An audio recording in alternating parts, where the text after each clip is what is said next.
Programming brought to you by AWI Networks, Smarter Internet.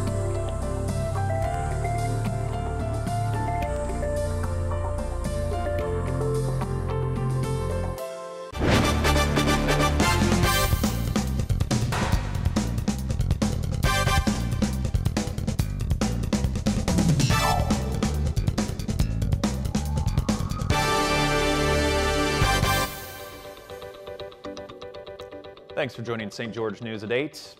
I'm Scott Beadle. Tonight, as the nation mourns the death of the 59 people gunned down in Vegas, investigators are trying to find out what may have sparked that rampage. Danya Backus has the latest from Las Vegas. In the midst of chaos, there are stories of heroism and survival. We went back towards the gunfire and just started looking for priority victims and people with the most serious injuries to get to the hospital. Tuesday, many of the more than 500 people injured now reliving the terrifying moment. Police say 64-year-old Stephen Paddock sent a barrage of bullets into a crowd of 22,000 concert goers. When I was running and when I was holding him and I was looking behind him, there were bodies like everywhere. In Las Vegas, the grieving continues. Vigils being held across the city for the dozens of people killed in the rampage. Among them, Hannah Eilers, a mother of 3. 23-year-old Jordan McIldoon, who was attending the country music concert with his girlfriend, and Navy veteran Christopher Roybal. He went to combat and came back without being injured, and goes to a concert and dies. We're also now getting a first glimpse inside the shooter's Mandalay Bay hotel room.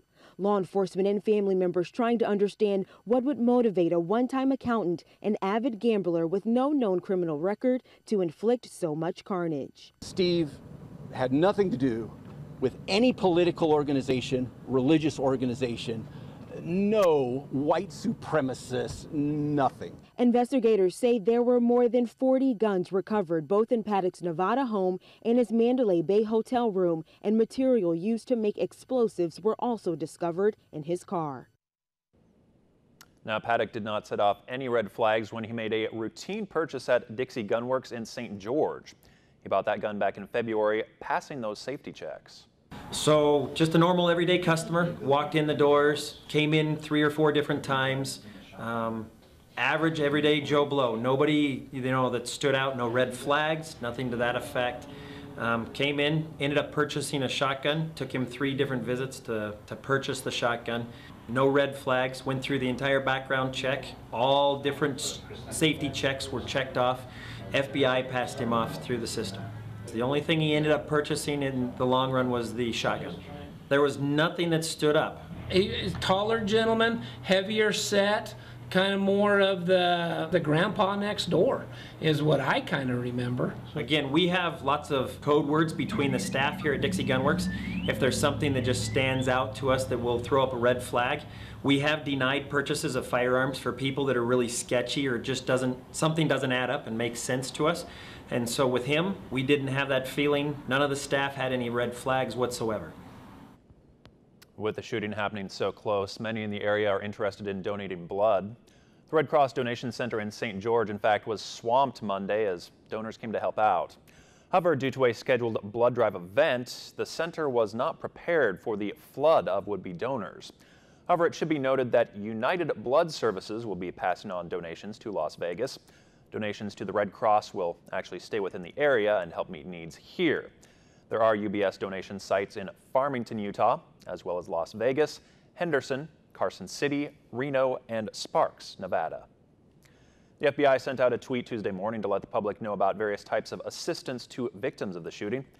The Bureau says if someone was injured or witnessed that shooting, they could be eligible for services such as emergency assistance funding, crime victim compensation, or counseling. The website provides a basic questionnaire and also a tip line for information or video related to that shooting. That number is 1-800-CALL-FBI. Over 300 people gathered at Dixie State University Clock Tower Monday night for a vigil, offering solace, healing, and a sense of community in the wake of the shooting. I made a Facebook page, and I think it was just something that needed to happen. We are very heavily influenced by those of Las Vegas. We have a ton of students from there, and it's very important that they know that they're loved. Some of the students characterize it as the Dixie spirit, where hard things happen and we come together as a community. And I think that was very relevant tonight, that we had students from all walks of life coming to unite together to usher our prayers to heaven on behalf of those that were lost and those that are still fighting for their lives. It's really great seeing the community support, and not just from students, but we saw faculty and staff. We had Mayor Pike here representing the city, and just if there's any students or any community members that need any help with dealing with the loss or dealing with this tragedy, if they will reach out to us so that we can help them find what they need. It's important to take time to get together on these kinds of occasions, and I'm really pleased that it really took a student to do this, and student government to rally around it and make it happen. And in other news tonight, authorities want to warn you about a scam. They say someone has been calling restaurants pretending to be from corporate headquarters. The man on the phone says the manager is in trouble with the company and that someone is coming by to pick up money to make sure the manager isn't stealing. In 2 instances so far, a woman has come in then to collect the money. So far, police say a Subway and a Taco Bell in the area have been targeted. Police are concerned about this scam because it appears to target younger employees in particular.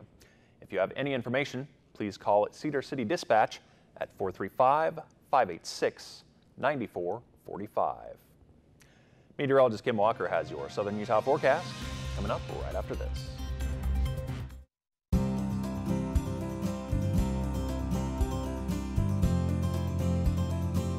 The weather tonight is brought to you by AWI Networks, smarter internet.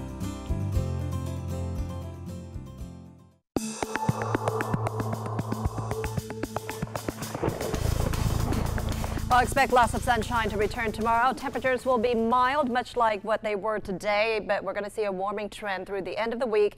And then we have another shot of cool air coming our way by early next week. We'll take a look at that 7-day forecast in just a little bit. But high temperatures today, it was 81 degrees in St. George. At Enterprise, it was 72. Mesquite, 85 degrees. And in Vegas, it was in the lower 80s. We did see temperatures warm up about 10 degrees warmer than it was this time yesterday in St. George, 8 degrees warmer in Mesquite and about 5 degrees warmer in Vegas. And we're going to continue that trend as we head into the next couple of days. But it's going to be a chilly night. Temperatures dropping down to around 45 degrees in Cedar City. In St. George, about 54, 56 in Mesquite, and 54 degrees in Hurricane. We are expecting cool air to stick around. Very nice out there. Lots of sunshine, and this dry air will stick around through your Wednesday. But then we're going to start to see that cool air, or I should say warmer air, start to make a comeback by later on this week. Highs tomorrow will be around 77 degrees in Newcastle and Cedar City. We're looking at highs around 72 also in Enterprise. Down to the south, of course, you know it's going to be a little bit warmer.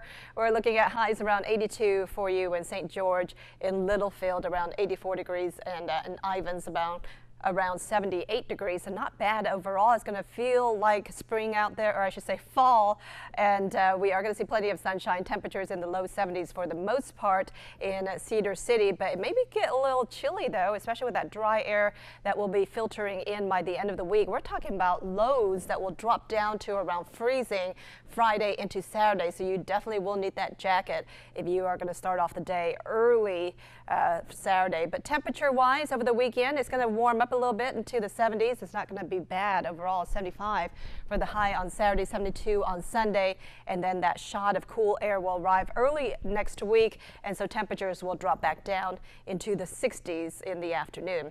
Here's a look at your forecast for St. George. 82 for tomorrow, and then we climb up to around 83 degrees for your Thursday, 80s by Friday, and then it's going to be in the mid to upper 80s for this weekend, but we're going to stay with the dry weather.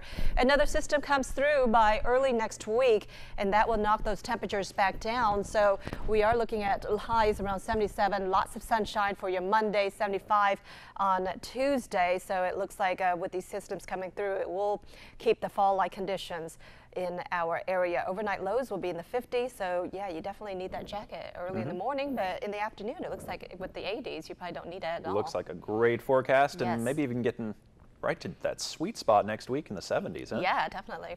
All right, thanks, Kim. All right. We'll be right back.